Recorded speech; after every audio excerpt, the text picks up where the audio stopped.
this afternoon. My name is Bruce Poster. I'm on the board of Voices for Justice in Palestine, an organization that was formed here about 15 years ago by a couple of Jewish residents, one who's closing the door back there, Mark Cohn. We have monthly meetings, usually on the second Tuesday of the month at 4 o'clock. We educate and sometimes initiate action to support justice in Palestine, which is a tall order these days, isn't it? Because things are actually getting worse, despite the supposed peace agreement. We don't have any peace yet, do we? No.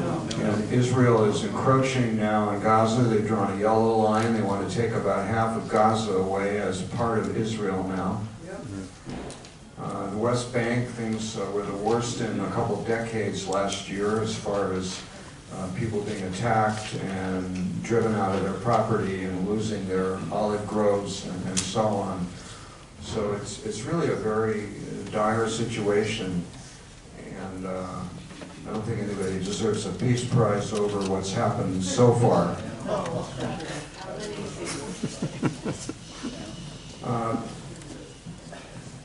The topic today is Zionism and its Jewish discontents, and we're going to hear shortly from Rabbi David Cooper, who I'll introduce in a moment. As some of you know, during the 20th century, the creation of a Jewish state was controversial. Not all Jews agreed on that. There were many American, European, and Israeli Jews who actually opposed the formation of a Jewish nation state, which had been proposed in part to deal with anti-Semitism and the Holocaust. At the back, we have on that board a letter, a copy of a letter, and we have handouts too if you want to take it with you. It's yellow. You want to hold that up? Yeah, like that.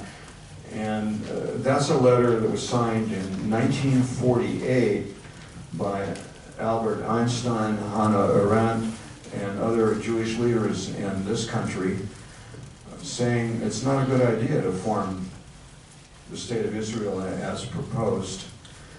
And I'm sure a rabbi is going to address that. While this history is mostly disregarded today, these ominous warnings of these dissenters have unfortunately proven true, and that there has been a lot of downside with the state of Israel and the treatment of Palestinians. So our speaker is Rabbi David Cooper. He co-founded Kehillah Community Synagogue in Piedmont in the East Bay in 1984.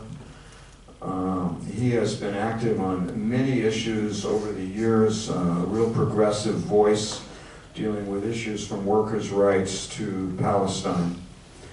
And at the end of the talk, there'll be time for questions and answers, so I ask you to hold your questions until the end. So let's give a nice Rossmoor welcome to Rabbi David Cooper.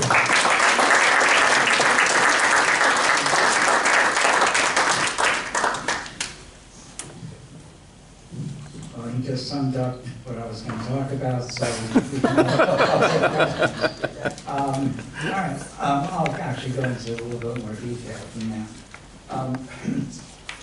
Let me see. Actually, if someone could provide me with a glass of water, I know I see water there. Is there a cup there? I'll find something. And it helps if you speak directly into the mic. Okay. So, I was also asked to give a little bit about my own background. I come from a very Jewish family, and half of it was very Zionist. I went to Hebrew Day School, which is essentially a non-Orthodox version of the yeshiva.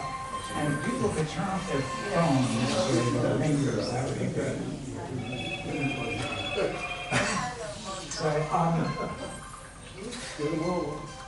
So do silence your cell phones. If you think that's not your phone, you might be wrong. Okay, thank you. Just to give a little bit of a story about how I come by this. I was born in 1951, and in my family, at the age of 16, you were supposed to go to Israel. If you do the math, you'll discover that I arrived there in June of 1967. So I was there just about 4 or 5 weeks after the war was over. Some people in Kiel have heard the story quite a number of times, and if you've heard it before, you have to excuse me, but folks who haven't, give you some insight into a little bit about where I come from.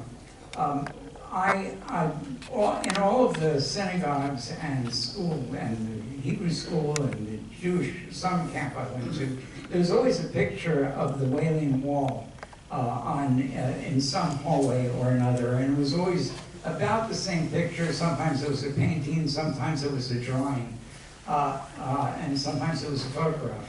And it was always the same. There was a wall over here, and people praying against the wall, and then a narrow street, and then a bunch of houses facing the wall. And the whole time I was growing up, it was like, Jews haven't been able to go there since the war in 1948. And so here I was going to be the first of all the people that I knew to actually go see and walk into that very picture that was like legendary. And when I got there, it didn't look like that. And what I saw was the wall, and then a wide open square filled with gravel on the ground.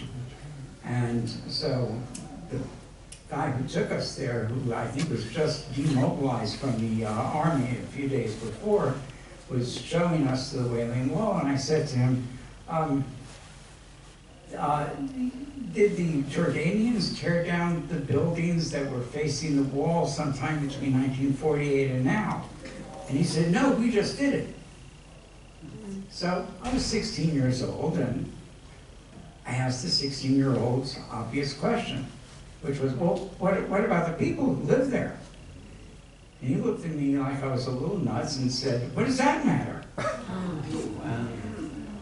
So there in my third day in Israel, Palestine, I actually was at the location of the first house demolitions, which I didn't realize until many years later that's what it was.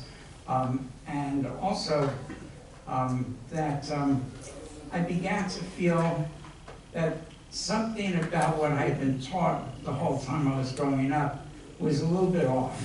And for the rest of the summer, I began to see things that didn't jive with what I had grown up with. And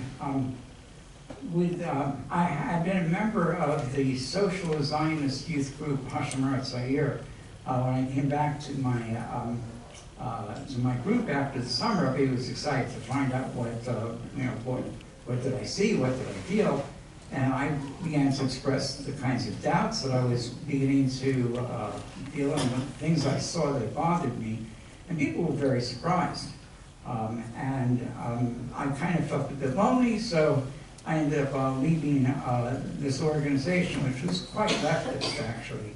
I met somebody more recently who said, you know what, if you told us told the folks at Hashemar Tzayir 1 year later, they would have understood what you were talking about. But at the time, it was just the very beginnings of the occupation, and just to get a sense of it, in that summer, we were encouraged to go see as much as we could see in the West Bank, because the likelihood was that it was going to be returned to Jordan very soon, in return for a peace treaty with Jordan, and so enjoy the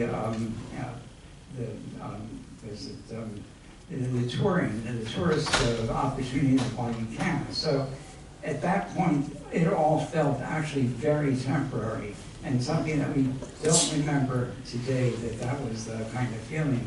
And what happened to me is, as the occupation seems to be becoming less and less temporary, and especially within a year when I saw that they were moving civilians into settlements in the West Bank, just a few, but what it said to me was, oh, this sounds like it's not a temporary occupation, but, and I remember people had said to me, you know, the territories are really going to be something that we can trade for peace. And so I was thinking to myself, well, if they move people in there, then they won't be able to trade it for peace without kicking people out. And so this seems to not work with the idea of trading land for peace.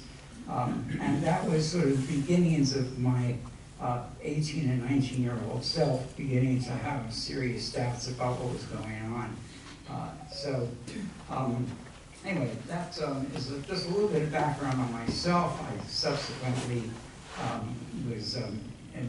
grew up in a very Jewish background for quite a long time. In my high school years, I was a high school organizer against the war in Vietnam. That continued in college. And one of the things that had happened for me was that I had my political things I was doing here and the Jewish stuff that was still very important to me over there. And I wasn't finding a way to actually get them to dovetail, especially since I was not exactly mainstream on Israel-Palestine issues. Back in 1984, about, I guess, a year after the Sabra Shatila massacres during the Lebanon invasion in 1982-83, Bert Jacobson, rabbi who was here in the area, wanted to start a new synagogue where it would be okay for people to be able to criticize Israel because there was no other place where you could feel at home. And for me, it was like the first time that I could actually bring my Judaism and my social action and my concerns about Israel-Palestine together in one place. And that was 41 years ago. And 25 years ago, I became the rabbi there. 5 years later, I actually got ordination. I served without a license for a few years. So I started serving there in 1999 in capacity as a rabbi. So Kehillah has been a congregation that has been dedicated to social action from its beginning and has been in its earliest pieces around, things that we wrote or circulated around our positions or concerns or values about Israel-Palestine. We had always held that Palestinian freedom is something that was a necessity, and we recognized that the Jews and Palestinians were going to be living in Israel-Palestine for the far future. However, the question was, how are they going to be doing that? And it couldn't be done with Jewish supremacy. So that's pretty much a consistent position that we've had during all these years. All right, so my subject today is looking at Jewish discontents to the concept of a Jewish ethnic state. So it's not necessarily just about anti-Zionists. It also includes people who regard themselves as Zionists, but who are against the idea of a Jewish state. Now, it seems a little bit weird to us today because we think that Zionism is supporting the idea of a Jewish state. And it has come to mean that, but there was a time when it didn't. And so one of the things I'll be looking at is, well, what did people who were regarding themselves as Zionists and who were against the idea of a Jewish state, what did they think they were, what was their worldview? What were they thinking they were doing? So that'll be part of what I'm talking about. So, so now I'm going to read, so that way I can, because if I don't read, I'll have you here for 2 hours. But if I've written it down and made it short, it'll be a little easier for you all. And you'll be able to get to supper. Let me see. So It's hard for us at this point in time to think or consider someone who's opposed to a Jewish nation state as a Zionist. I believe that this is complicated further because of the confusion that we have today between the concept of a nation and a nation state.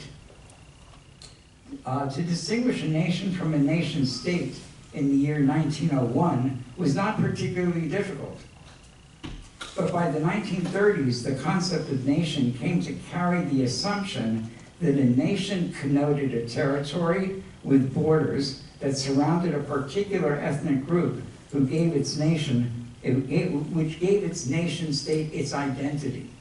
Okay, that was not what a nation or meant in 1895.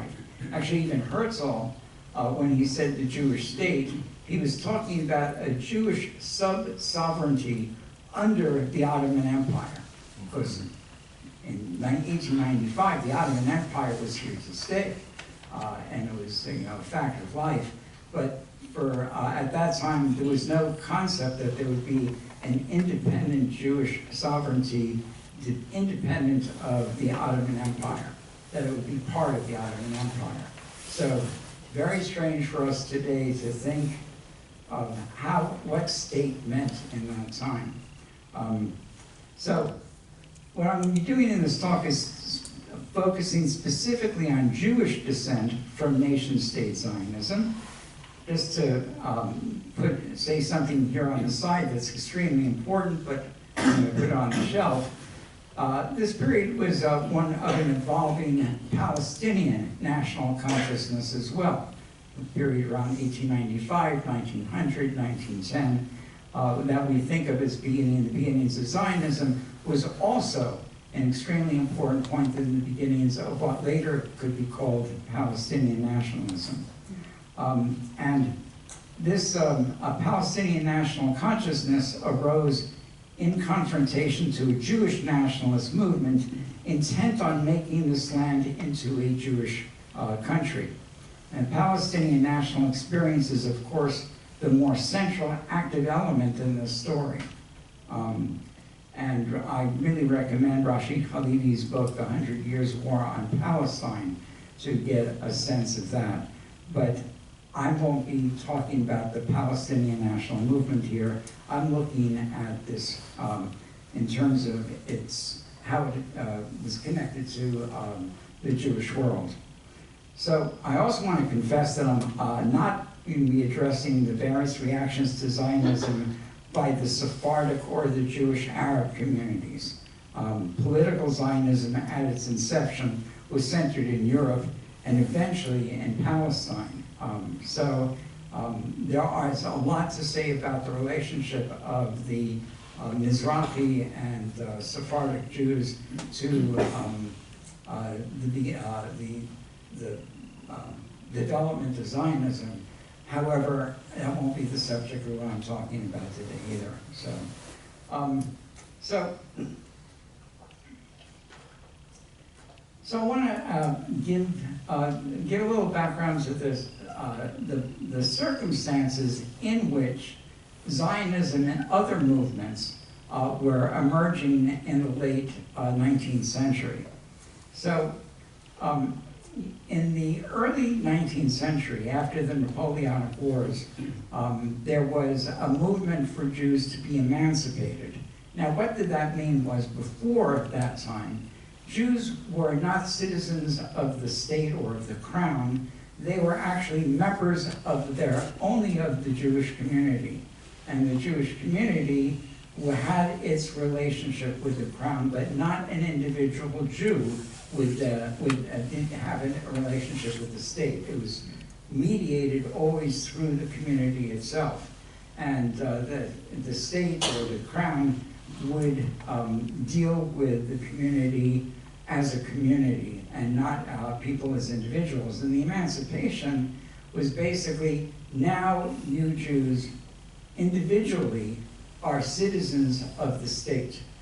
This actually came to a head, by the way, the very first country where Jews were citizens of the state and not citizens of their Jewish community is the very country that you're in right now. It was just a little bit ahead of the game, and the next was France. And there was this moment when Napoleon was trying to figure out whether the Jews should be a sub-sovereignty, or whether Jews should be citizens individually of France. And he brought in a contingent of Jewish leaders, and he said, let me know, are you French Jews, or are you Jews, or are you French people, Frenchmen of the Israelite persuasion? Meaning, do you still have an idea that this is not your country, but some place in the Middle East is your country, or is now France your country? And they basically said, Judaism is a religion. We follow the religion of Judaism, but we are citizens of France, and we have no concept of some sort of messianic return to another place, where we're here as French citizens. So that was sort of the beginnings of the emancipation, which then spread across Europe along with the Napoleonic Wars, and so not as much into Eastern Europe, but at least in all of Western Europe, Jews now became part of the state as citizens of the state itself, and not of the shtetl, not of the Jewish community. However, we in this country experience that when people get emancipated, within a certain amount of time, there is a backlash. We are in the middle of a backlash right now. We can think of the backlash after the Reconstruction period in U.S. history. And so there was a backlash against Jews becoming part of the civilization, the countries at large, and feeling that Jews were now diluting true Frenchness, true Germanness. This concept of dilution is now the vocabulary in the Trump administration as well.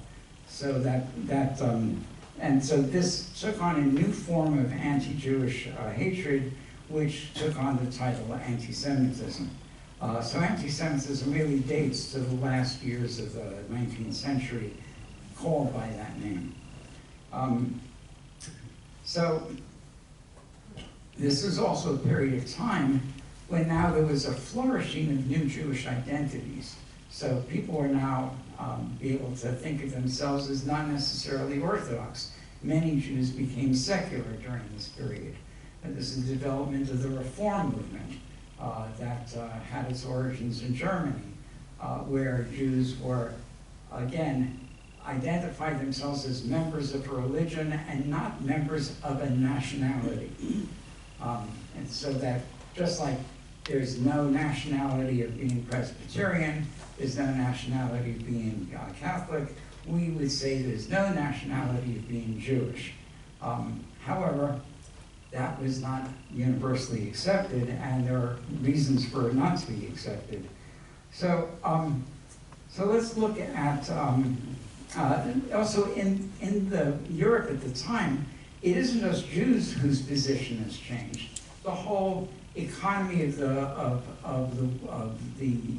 Europe, and for that matter of North America, has gone through a completely different change, and people are no longer tied to the spaces where they were or to the classes that they were. There's a certain degree of mobility that's actually necessitated by a capitalist society. If everybody is stuck in a specific place, you can't shift people around. I mean, one of the reasons why they freed the serfs in Russia was in order to be able to have industrialization. This is a period of incredible changes in people's place within society. And we haven't experienced that same thing in the course of our lifetimes. But we need to understand, I mean, there's some degree of it now, but that the entire society was going through a change was something that was very destabilizing, not just in terms of the politics, but destabilizing in person's own concept of who they were in the world. So there were then the development of strategies to try and deal with anti-Semitism, or as it was called at the time, how to deal with the Jewish problem. Actually, it's sort of like how to deal with the black problem. How do you deal with the immigrant problem? The problem is, how do you deal with anti-immigrant racism? How do you deal with anti-Semitism, not the Jewish problem? But that's what it was called. So one strategy was what I call the bourgeois approach. We are going to be the best Germans we can possibly be, and people will see that Jews are good citizens as well, and anti-Semitism will disappear. And this was a very common way to feel. In Europe's most progressive country of all, which was Germany. I know it seems strange now to think of Germany as being the most progressive place for a Jew to be in 1890, but it was. There was also then the proletarian version of how to fight anti-Semitism, which is we will be part of the world revolution, and when socialism and communism are established in the world, there will be no reason for people to be divided up this way, and anti-Semitism will disappear by itself. Then there was another strategy, which was immigration. Let's just get out and go to America. And of course, people, when they arrived in America, discovered there was anti-Semitism here, but it was a lot better than in Eastern Europe. And then the movement of Zionism was a minority movement, and it was actually a somewhat divided movement. Later on, I'll talk about the Bund, which was a non-Zionist a group that basically followed the proletarian concept of how to deal with anti-Semitism. But the Bund was many times larger than any of the Zionist organizations at the time. The Jewish socialists were really a backbone to the development of socialism in Eastern Europe. And for a while, the Bund was even larger than the Russian Social Democratic Party, out of which the Mensheviks and the Bolsheviks eventually evolved. So, you know, today people largely forget the Bund, but people should know that in its time, the Bund was a far more important form of Jewish organization and Jewish struggle than was Zionism. In the Zionist movement itself, there were those who had the sense, following Herzl, that there would be some sort of Jewish state within the Ottoman Empire that would actually take over the area of Palestine. And then there was another group of Zionists who did not believe in the idea of a Jewish state. But for them, Zionism was a Jewish renewal movement for the world Jewry, that there would be a center in Palestine where there would be Jewish institutions, but that there was no particular need for there to be a large Jewish immigration to Palestine. There was no need for there to be a Jewish majority in Palestine, and there was no need for there to be a separate Jewish state. And by the way, you might think, oh, that must have been a fringe movement, but it wasn't a fringe movement. It included folks like Martin Buber, who was a major leader in it and was world known. It included Judah Magnus, a local boy named Good. He grew up actually in Berkeley, a rabbi, moved to Palestine, and he actually established the Hebrew University in Jerusalem. Again, as a Jewish institution for the world, not as a Jewish institution for a Jewish state. And then the other person you might be surprised at, who was part of the same group, was Henrietta Zold. I know many of you are going, who's Henrietta Zold? Henrietta Zold was the founder of Hadassah. And she also was the founder of the Hadassah hospitals.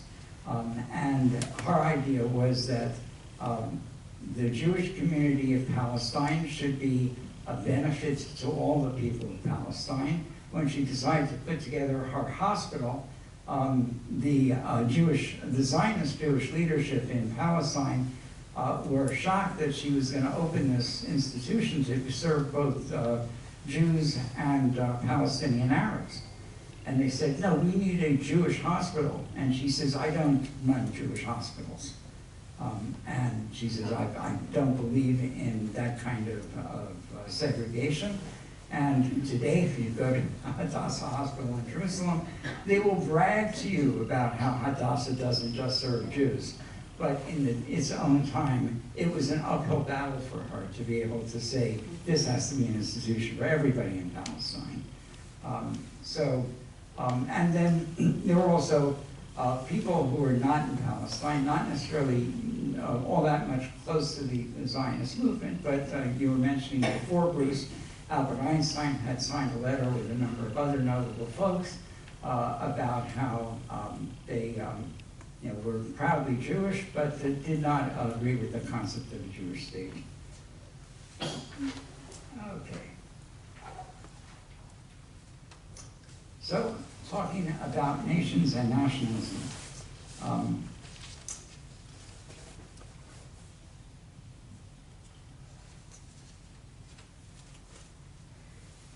talk about Mordechai Kaplan. Was the founder of the Reconstructionist movement. People think of Mordechai Kaplan as a leader in American Zionism, and very little attention is paid to the fact that his Zionism was not a statist Zionism.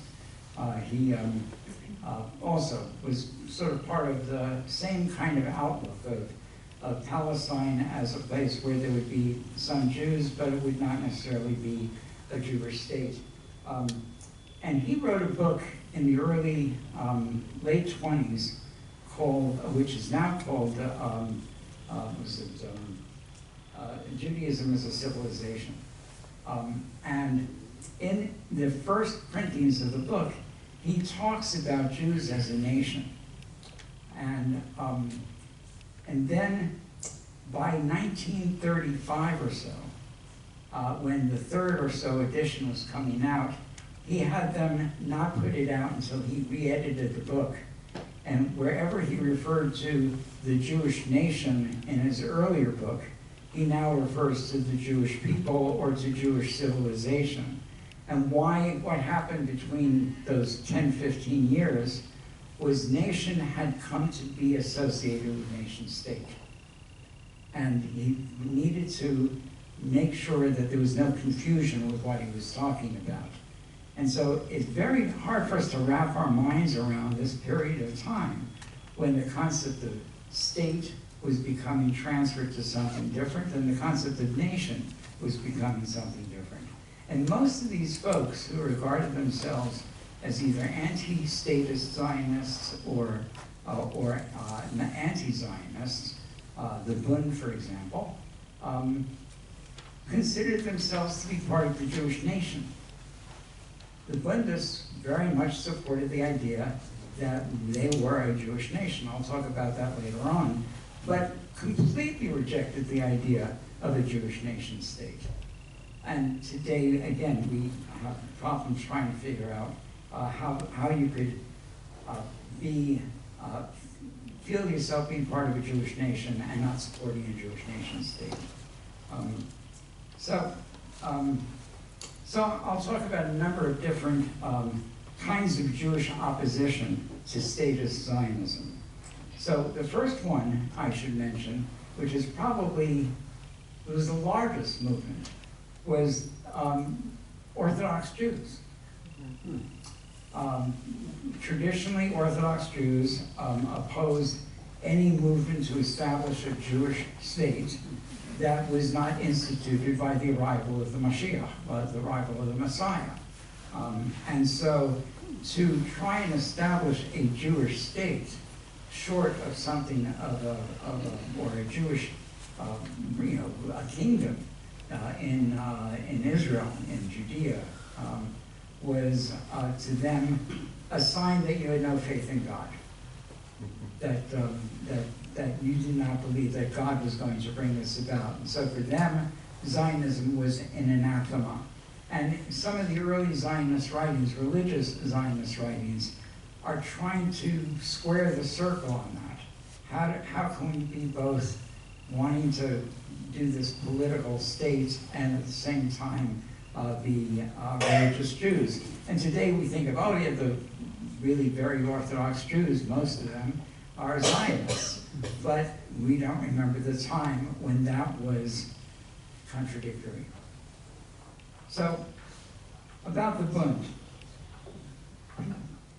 So now we have, okay, so by the way, Orthodox then perceive of Jews as a nation, but not Jews as only a religion. The Bundists, who are completely secular, who are anti-religion, and who are mostly atheists, also agree that the Jews are a nation and that Judaism, that Jewishness, is not a religion. So here you have the Orthodox and the atheists essentially agreeing on being a nation and being against the concepts of the Jewish state. Why do we have the Bund being against the idea of Judaism as a religion? And that's because in their own lives, they were living as Jews and as a nation. Their language was what they call, what did we call Yiddish when I was a kid? And you remember? You know, like somebody saying, yeah, we're talking Jewish, right? Talking Jewish. Yiddish is just the Yiddish word for Jewish. But when I was growing up in the 1950s in Brooklyn, they say, yeah, you don't understand, Dave, we were talking Jewish. And so the Bundists in Eastern Europe, their language was Jewish. Their nationality was Jewish. They organized themselves as a Jewish socialist group because they recognized that the needs of the Jewish proletariat had some unique features that wasn't true for the larger proletariat as a whole. And so there were some unique things. So it's sort of in the United States, you can imagine that we have people who are organized together multiculturally, but then there are times when you need to have an organization that's very specifically an African-American led organization because it has its separate needs. And so in the same way, the Bund was an organization of Jews, for the Jewish proletariat. And there was some interfighting with the non-Bundist Jewish socialists, folks who were, for example, in the Mensheviks or in the Bolsheviks, who also were against the idea of a separate Jewish socialist organization. But in all of these cases, they sort of recognized that the Jews were a nationality. Even Stalin eventually recognizes Jews as a nationality.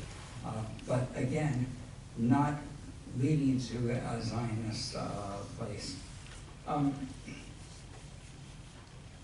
Let's see. That's enough on the Bund. I have a lot of material on the Bund, but we don't have a lot of time. So, so we've talked about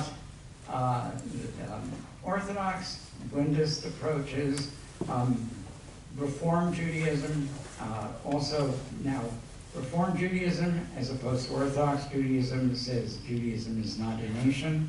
Orthodox Judaism, it is a nation. For Orthodox Jews, there shouldn't be a Jewish state. For Reform Jews, there shouldn't be a Jewish state. So, interesting bedfellows. By the way, eventually, toward the end of the 19th century, the Reform movement passed a law, passed a resolution that was essentially an anti-Zionist resolution. By the 1920s and 30s, their resolutions were now recognizing the reality that there was a Zionist movement, and by the 1960s, the Reform movement had become Zionist part of it was basically became Zionist movement. But it's interesting to remember how that evolved. And another talk I gave, I sort of traced step by step how the reform movement switched from being anti-Zionist to being Zionist. So I want to look at some of these anti-state Zionists from the early 19th century, or late 19th century. So I'm going to read from this. So I want to look at people who were regarded as part of the Zionist movement, but who were opposed to a Jewish nation state. And I'm not sure that they would be able to call themselves Zionists if they existed today with the same outlook. So I want to look at Asher Ginsburg, who is better known as Ahad Ha'am, and Martin Buber. Okay, so we need to know that in the earliest days of the Zionist movement was not yet set in stone, that the purpose of Zionism was specifically to establish a Jewish nation state. That was, people knew that they were organizing as a nationality, and they also knew that there was something involved with trying to have a base somewhere, but whether that base was a community or a nation was up for grabs. In the first decade of the 20th century, there was a growing divide between Herzl's political Zionism and Ahad Ha'am's cultural Zionism. Political Zionism sought out to have the great powers sponsor the effort to create a Jewish state that depended on a massive immigration to have a Jewish majority for a Jewish state. Cultural Zionism is more focused on creating a center for Jewish culture. More of the cultural Zionists, the creation of a Jewish nation state in Palestine would likely become destructive of the needs of the Palestinian population, whom they both had and whom they had no desire to displace. So one of the differences between the cultural Zionists and the statist Zionists is the cultural Zionists were fully embracing the reality of the Palestinian population of Palestine.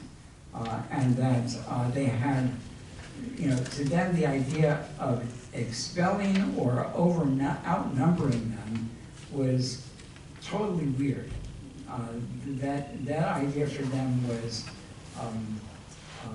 destructive, not just of Palestinian life, but it was destructive of what they thought their cause was about. Ahad Ha'am and Buber were grappling with the changing nature of the life of Jews in the last decade of the 19th century and the early decades of the 20th century, where Jews had choices, and when they faced anti-Semitism, much had changed for them. The future was unclear. So for these two guys and of their followers, the new circumstances required a movement of Jewish renewal where these modern Jews would be involved in mining the gems of the Jewish past while seeking ways to make Jewishness a treasure that enhanced their lives rather than an obligation of obedience. They came out of the shtetl where everything about being Jewish was, I've got to eat kosher, I can't do this on Shabbos, I can't do this and that, and they're going, Judaism, except for Hasidism, has just devolved into what am I allowed to do and what am I not allowed to do. And for them, there was a need for a revival among folks who were both secular and not Orthodox to really embrace and enjoy their Jewishness.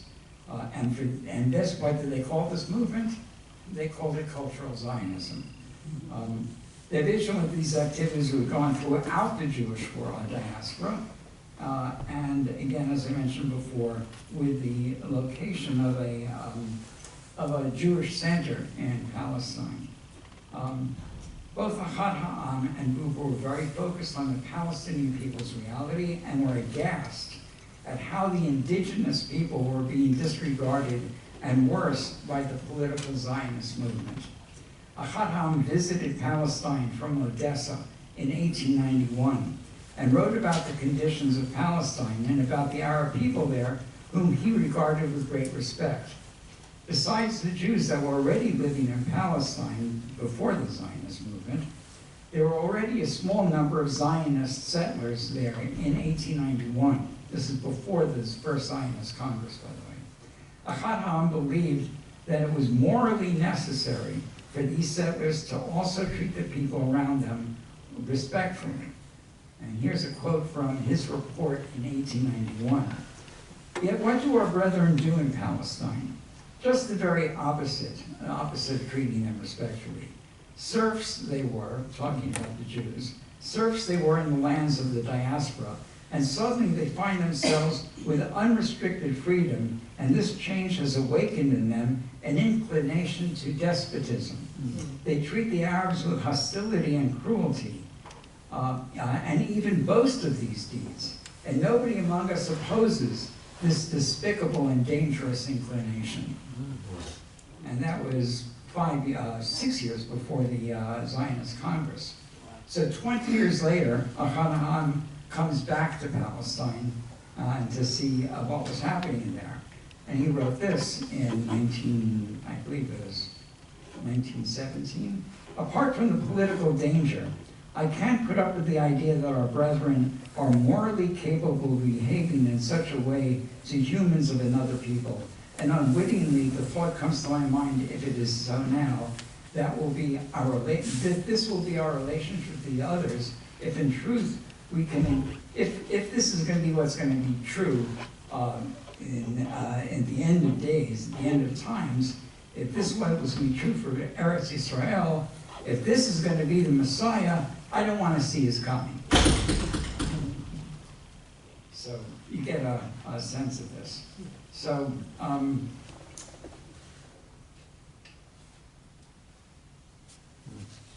Buber had organized a group that was both in Europe and in Palestine called Brit Shalom.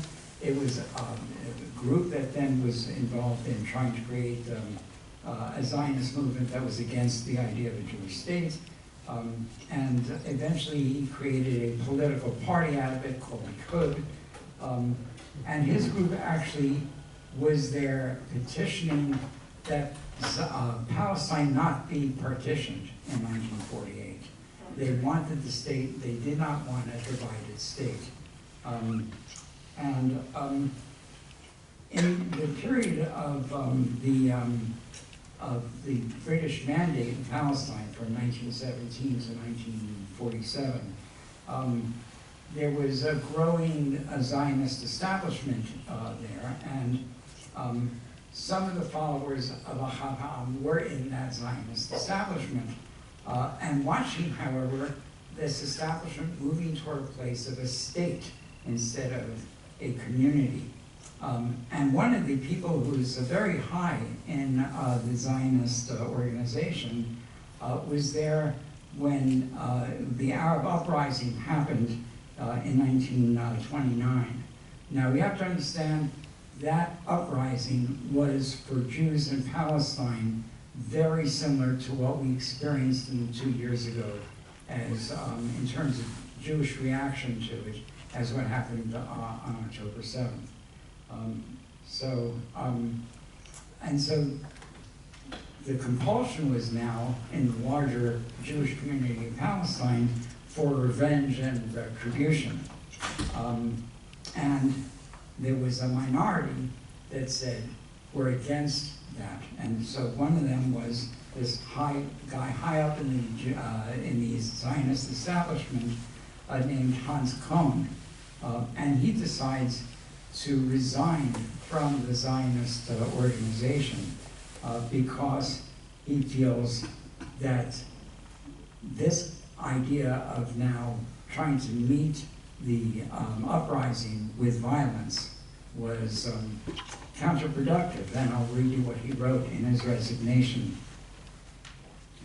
We pretend, and tell me if this resonates with you, it was written 93 years ago. We pretend to be innocent victims.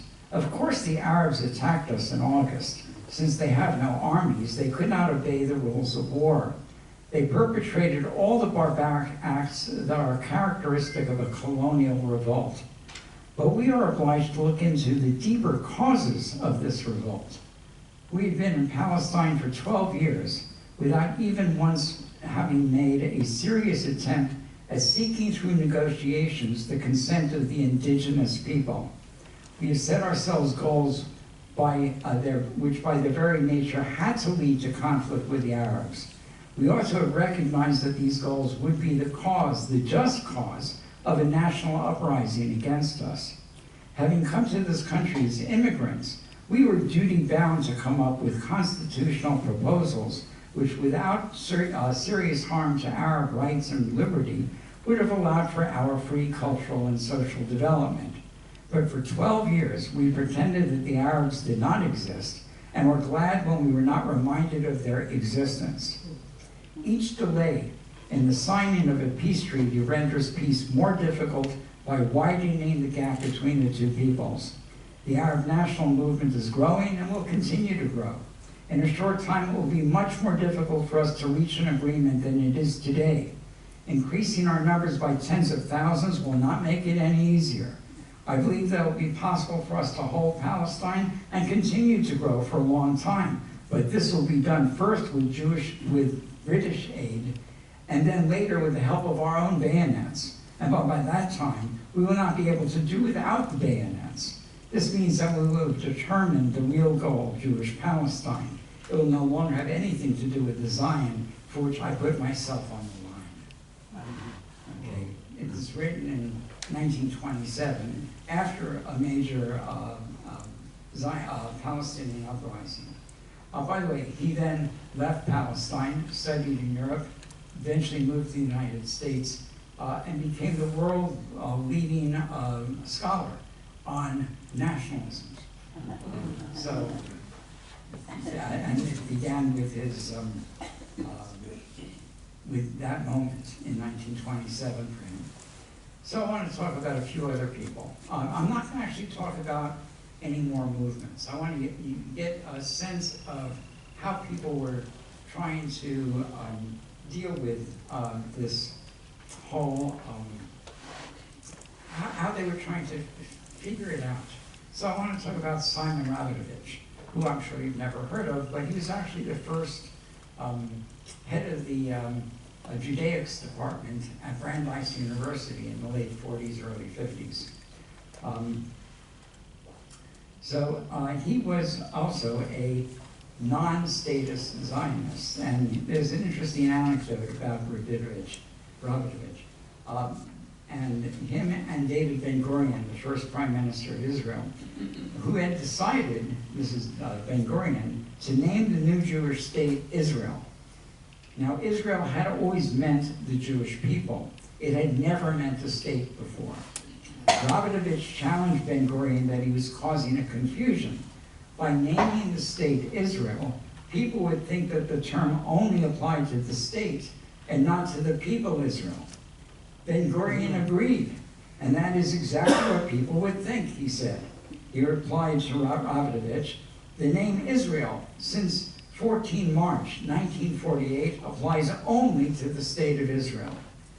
As such, he wanted the term Israel to only be the name of the Jewish nation state and not the name of the Jewish people. And today, everybody in this room has forgotten or never knew what it meant to be Israel. The idea just makes no sense to us because the word Israel has been completely changed in the last 75 years to mean something very different. I have a book called Israel, and the first chapter is called the History of Israel. And the book was written in 1921, and the chapter is all about, the first millennium BCE, and it has nothing to do with the state of Israel. Today, if you're writing a chapter like that, you would not call it the history of Israel. But in the time, it made every bit of sense to do it. What I said in a recent talk of mine was, Israel, the state of Israel has stolen our name. We should not let it steal our values as well.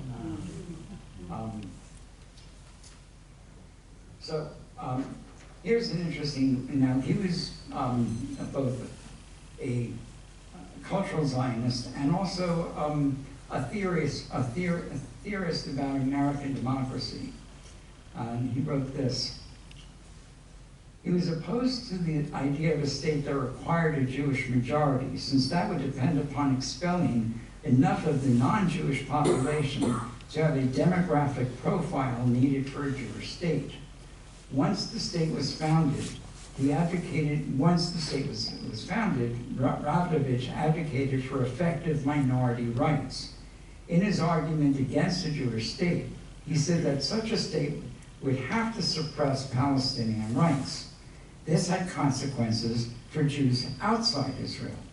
The Jewish people, he said, had to have a consistent political position on minority rights, because if Jews around the world advocated for such rights for themselves, how could they do so if the state that they claimed to be a Jewish state did not abide by such a policy itself? Yeah. So that was Rabdovich.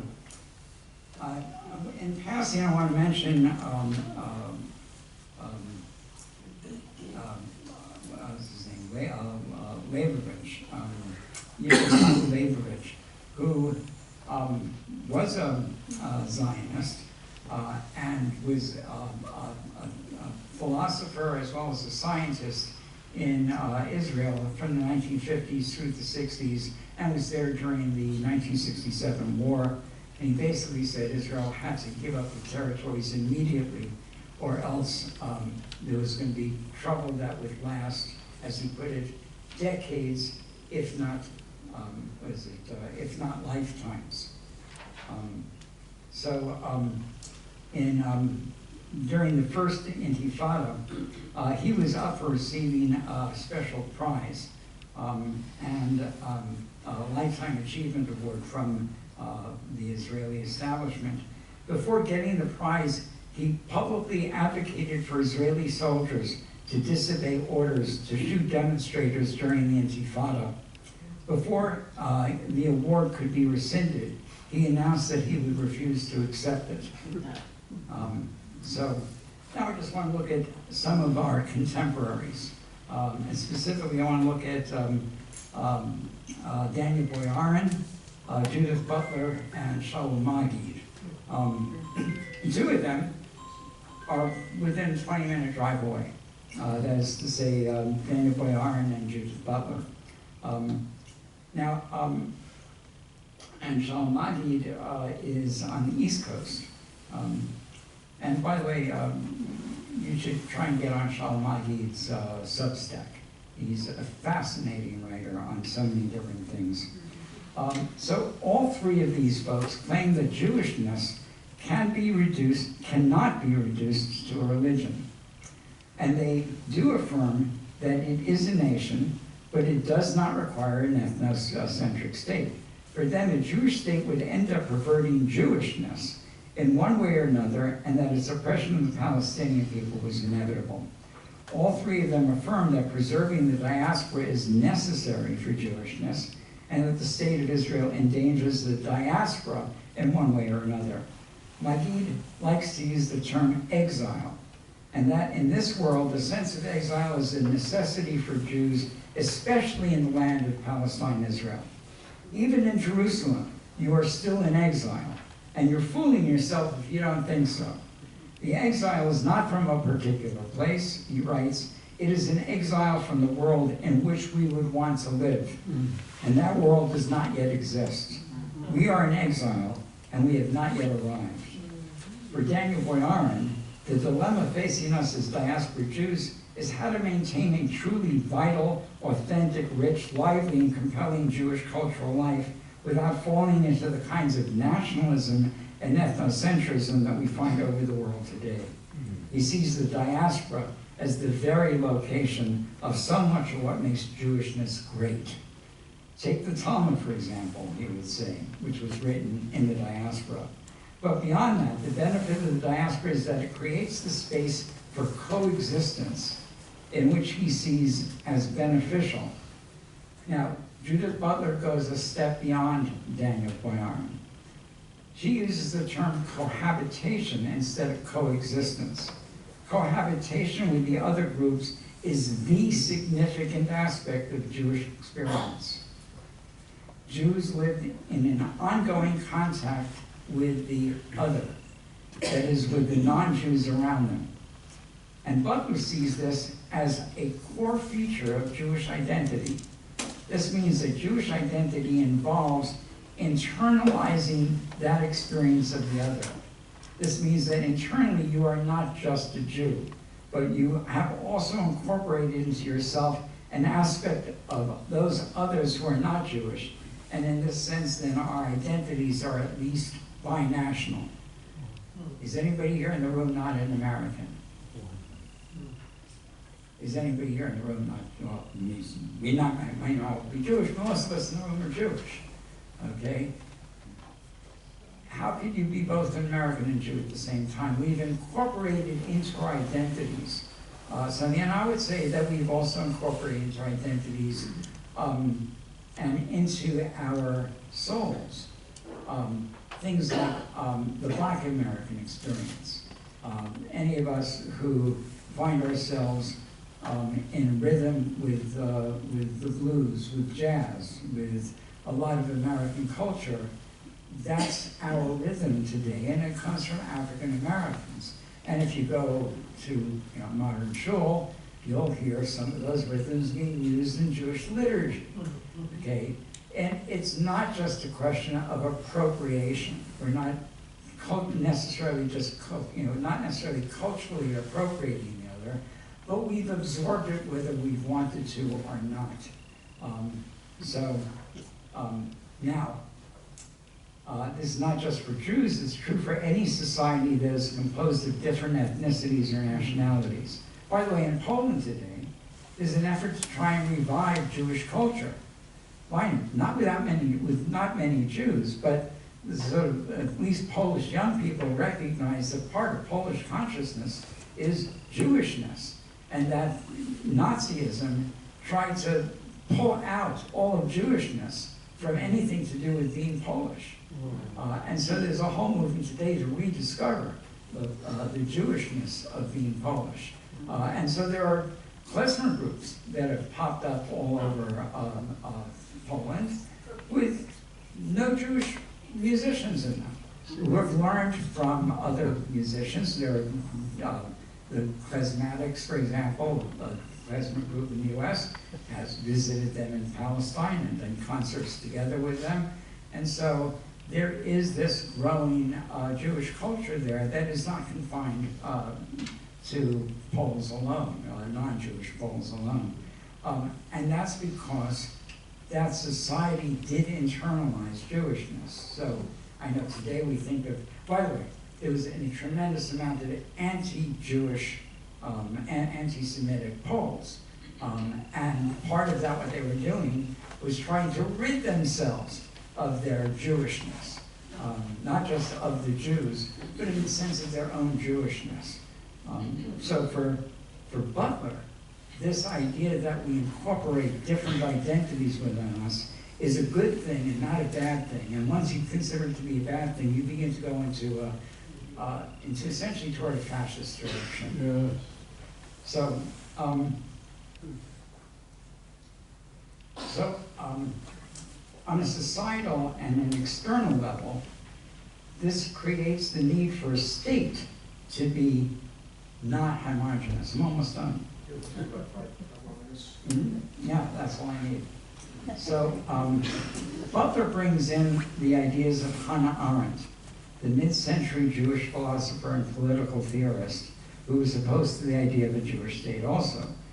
Arendt saw this drive for a pure national identity as one aspect of totalitarianism. MAGA and the recent campaign against DEI follows along this kind of line. In order to make the state ethnically pure, it must expel those others, make them refugees, so that they are not counted among those who define the character of the country, who do not dilute the character of the country. For Butler, this is not just a physical expulsion, but a spiritual one as well, where it is necessary to prevent the other's identity from penetrating the internal character of those who are supposed to be pure citizens. So So the other must be dehumanized from her point of view, stripped of their rights, expelled, segregated, made stateless, or eliminated. Arendt saw this as a necessary component of totalitarianism, and Arendt herself was, for a large part of her life, stateless. She had no passport. She was no longer German. She was no longer something else. So for Butler, Judith Butler, now in our time, this is not just happening out there, but inside here. As I consider Butler and Arendt's perspectives, I can see how Israeli state nationalism, at least its reactionary component, wishes to prevent or purge that lurking Palestinianism within Israeli Jewishness. They want Jews to be alone after centuries of always making room for the other. It is not only ethnic cleansing of a population, but an ethnic cleansing of the soul. Butler argues that there is a need for a binational state, but that also may require accepting a binational identity, where Israeli Jews recognize and accept their own Palestinian side. And Palestinians recognize that due to their experience of the Jewish-Israeli other, they too have internalized binationality. Butler says that this must be in the context of a single federal state, protecting the rights of all citizens, whose inhabitants have re-examined their experiences of exile and dispossession, and accept the fact that they have been forging a new shared identity. So, going from nationalism of the state to the binationalism of the soul. That's sort of an interesting point where we're at now. And now I'm open for questions.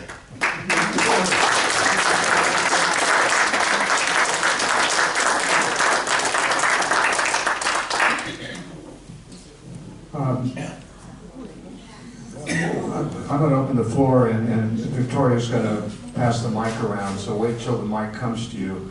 And I ask you to keep your questions short and make sure they're actually questions and statements. My own rule is, if it's not a question, just keep it to 1 minute.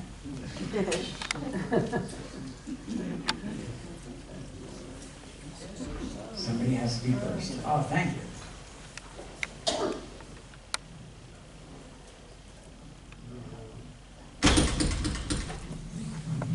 Since we've passed out of the 19th and 20th centuries and history has happened in the Middle East, what do you think currently is a legitimate and morally defensible type of Zionism for those who still believe in it? Well, Shaul Magid has an interesting analysis about this, which he looks at what was liberal Zionism over a 125-year period. So initially it's like a Ha'am, which is we should have a state that's composed of Jews and Arabs. Okay, then you eventually have the establishment of the state of Israel itself. And so in the first 20 years or so, the liberal Zionists were basically arguing for equal rights for the Palestinians who were citizens of Israel. They didn't have to argue about the West Bank or the Gaza Strip because they were not part of what Israel had any control over. But so the liberal Zionists were pushing for equal rights for, and also, by the way, some liberal Zionists were also pushing for the right of return for the Palestinians who had been expelled in 1948. They still felt that Israel should be a Jewish state, but that the Palestinians who lived there should have right to return. Then came the occupation, and eventually the liberal Zionist position became the idea of a two-state solution, so that there would be a Palestinian state and a Jewish state, and that would actually help relieve the issue of whether there would be a Jewish majority or not. Mind you, remember, early liberal Zionists were against the idea of a Jewish majority. And then now, I've been to the West Bank now 5 or 6 times just in the last 9 years. And I have a very close relationship with the people of the Palestinian village in the West Bank of Al-Khair. And what we've been watching is, I mean, each time I go back, it takes me less time to get from Jerusalem to Al-Khair than it did the time before, because the roads are getting so much better, right? But they're not getting better for the Palestinians. The reason why those roads are getting better is because they're building infrastructure for Jewish settlements. And the Jewish settlements have been springing up like crazy, faster than they'd ever done before, and with an increasing amount since October 7th of 2023. And so at this point, it seems like the liberal Zionist position has become, please treat the occupation treat the who are under occupation as fairly as possible. And that's sort of what liberal Zionism has sort of collapsed down into. However, the reality is that I personally am close with people who do work with Jewish people working co-resistance work with Palestinians who regard themselves as Zionists. An example would be Rabbi Arendt. Some of you might know he used to be here in the East Bay. And he puts himself on the line between people who are trying to harvest their olive trees and Jewish settlers who are trying to attack them. He regards himself as a Zionist, and the Palestinians he works with could care less what he calls himself, as long as he's putting himself on the line to help them. And so I know Jews who are anti-Zionists in Israel, Israeli anti-Zionists and Israeli Zionists, are working together on behalf of Palestinians. And essentially, they're not in this argument that happens in the United States of, I can't work with you because you're a Zionist. Because for them, they're all putting themselves on the line. And so that kind of sectarianism is not as apparent there. So I think, to me, what's left is that I can no longer call myself a Zionist. I'm not sure I call myself an anti-Zionist either, because anti-Zionist sounds like I'm against people who call themselves Zionists, which I'm not. But I guess I'm an anti-Zionismist. I think what Zionism has become is not the Zionism of Hannah Arendt. Would Hannah Arendt think of himself as a Zionist today? I think not.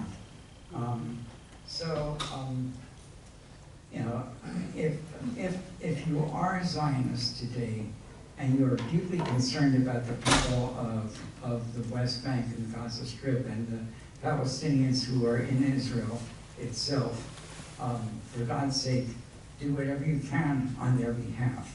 And I don't care what you call yourself. But to me, the concept is has been losing meaning.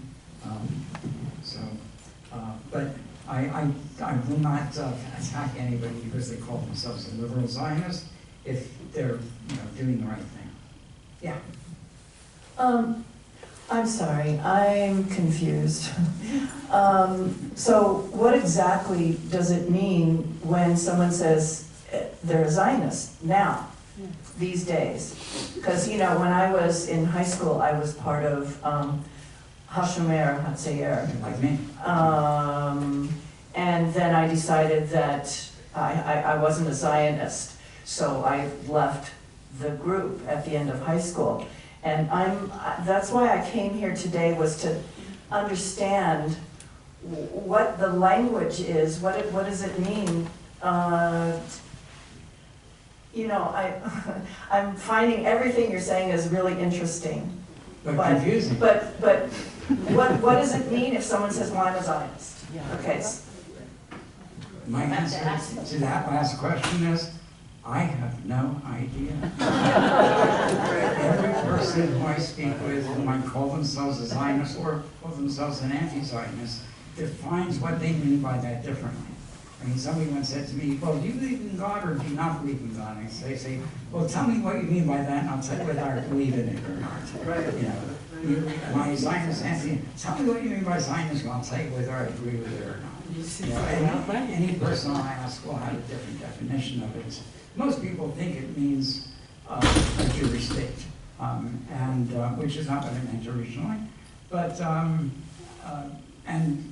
but then, if you believe in a Jewish state, you could be somebody like Arik Osherman, or you could be somebody like a settler who's doing a pogrom against a Palestinian village. Obviously, they don't mean the same thing by it. And if you're confused, let me affirm you. Good.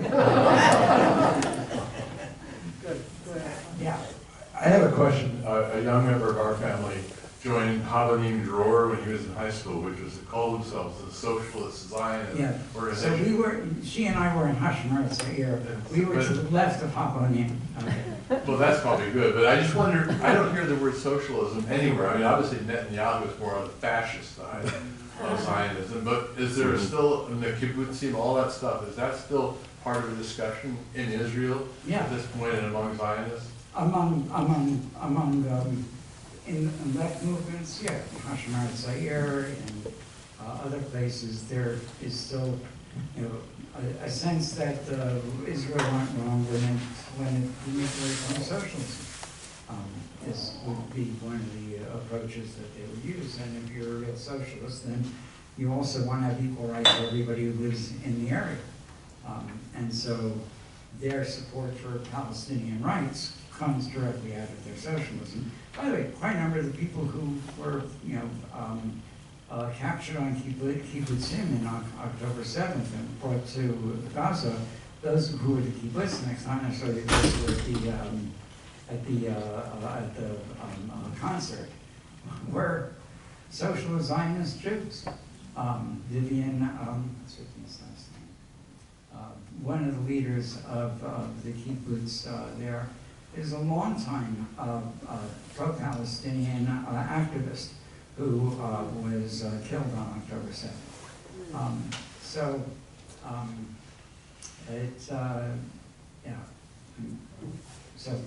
It's still there. However, since 1977, when they took over, there's been a growing and dominant and capitalist movement in Israel, and that's the water in which these kibbutzim have to swim. All the early leaders of Israel considered themselves to be socialists of varying different degrees. I mean, remember, Hashemar Zaire actually came out against the partition of Palestine, but the kibbutzim that were more associated with Havonim were for the partition. So they were more associated with the Ben Gurion wing of the labor movement, as opposed to the more communistly oriented part of the labor movement. Sure, the mic's over there, she's got some. I've got it. Okay. Rabbi, as an American Jewish girl, I was raised to believe in Israel as a haven for Jews around the world who had nowhere else to go, who were expelled from their home countries and so forth. I was raised to plant trees in Israel, to support the Jewish Fund in Israel. How do I now continue to support that kind of Israel without being a racist against the Palestinians? Well, one thing is, you know, buy a train in Palestine.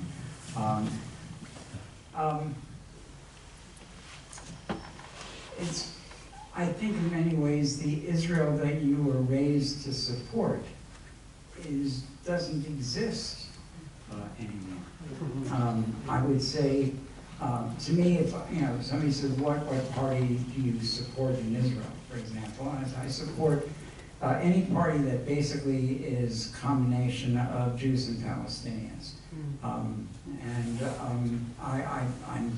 quite a fan of Omdim Yachad, standing together, which are Israeli Jews and Palestinians of Israeli citizenship working together. They were mostly focusing on social justice issues, but after October 7th, they jointly came out for a ceasefire, both the Jews and the Palestinians within standing together.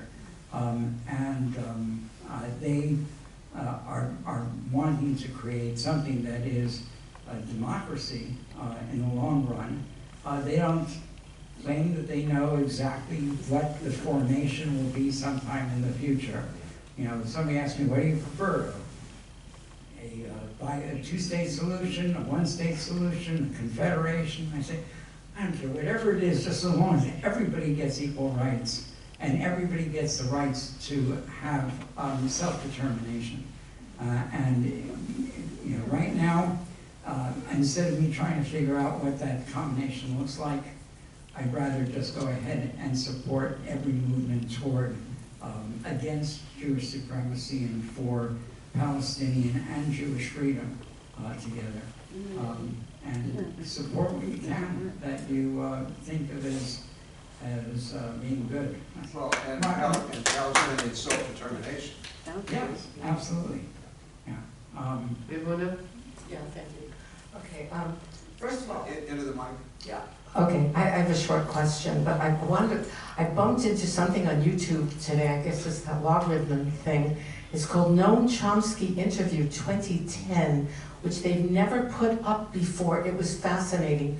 So many of the things that are happening, it's as if he was interviewed this week. Of course, he was a lot younger and a lot stronger looking. Well, look, Hans Kohn was writing in 1927, and it's like he was interviewed this week. Yeah. Okay, so my question is, because this is very hopeful what you're talking about, but what percent of Israelis see the world the way you've described it? Oh, a majority don't. A majority don't. Yeah. You know, the way I think about it is, you know, if you asked, you know, 10 years before apartheid began falling apart, you know, how many white South Africans, you know, supported, you know, the end of apartheid? You know, the answer would have been, you know, hardly anybody except for the few who were working with the African National Congress, who were mostly Jews. But most Jews were also against the getting rid of apartheid. However, in the years since, other than this make-believe thing that Trump is coming up with, white South Africans are relieved for the change. So I think Jews in Israel today, having gone through 2 years of the news being stuck on October 7th and having not seen or not allowing themselves to see anything that's happened on the other side in Gaza, are still in a state of trauma about that, and it's going to be a while. But on the other hand, there are cracks in that, and so things start small, and you know, so I wouldn't necessarily say because of such a vast majority of Jews, Israeli Jews, can't see a way out of this, a way to live together with Palestinians. That's a snapshot of the present. It's not necessarily a snapshot of the future. The way I put it is, you know, Nixon won the election in 1968, and by 1988, nobody had voted for Nixon.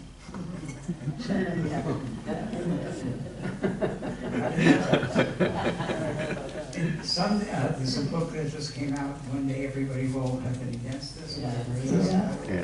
Yeah, one day everybody will have been saying, you know, I was against what's happening in Gaza. Because it, you know, and they didn't believe it. So, yeah, I don't despair of that, but the way I put it, and this might be a note to end on, I recently gave a talk about how the destruction of Gaza is destroying Judaism. That if all Jewish institutions did not protest what was happening and thought that the destruction of Gaza was justified, if all Jewish institutions and almost all Jews did that, then I would say the bottom had fallen out from Judaism. It no longer would have had any ethical, moral grounding. It would have been total destruction of what Judaism is supposed to be about. And I said, but it's not the first time that's happened. The moral foundation of the Judean and Israelite kingdoms was coming to an absolute state of horror, of terrible, rich getting richer and poor getting poorer and all of that. And there was just a small group of people who were coming out and protesting it. And today we call them Isaiah and Jeremiah and Micah and Amos, the prophets. And the way I put it is that every one of them died a failure. Right? Yes, we still have their scrolls today, their books today, but they were not bestsellers back then. They all died a failure. And yet, the moral and ethical basis of not just Judaism, but Christianity and Islam all date back to that group that died failures. So I think that I may die a failure, and you may die a failure. If you're expecting it to happen in our lifetimes, it's not going to be. And I'm 74, my granddaughter is 3. Will it happen in her lifetime? I don't know. I hope so. But we engage in this resistance not because we think it's going to happen in our lifetimes. It's, but we have to do it because, if we do it, we may fail in the long run. And if we don't do it, we will certainly fail in the long run. So we have to do it. And on that note, thank you.